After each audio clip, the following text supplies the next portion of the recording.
Hello everyone and welcome back to another video. In today's video I'm going to show you how to delete a page in Wix at 2026.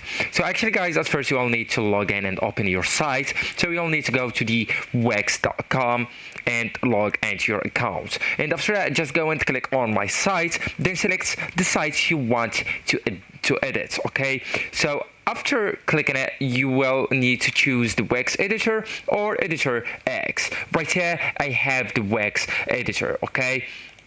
So after that, I want you to open the Pages menu. So to do that, you will need to look for the Pages menu on the left-hand side and click it to see all current pages, okay?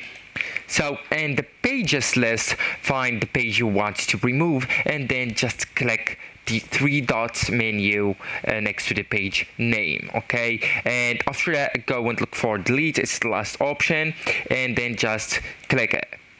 And a confirmation prompt will appear. It says right here, do you want to delete your contact page, or are you sure you want to delete this page? This action cannot be undone, and then just click on delete to confirm. And deleting a page also removes it from your site menu and any links pointing to it.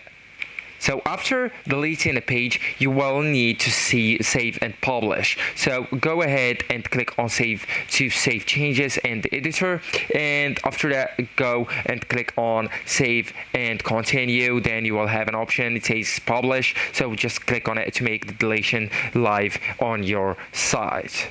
So actually guys, that's it. This is the end of the video. Thank you so much for watching and goodbye.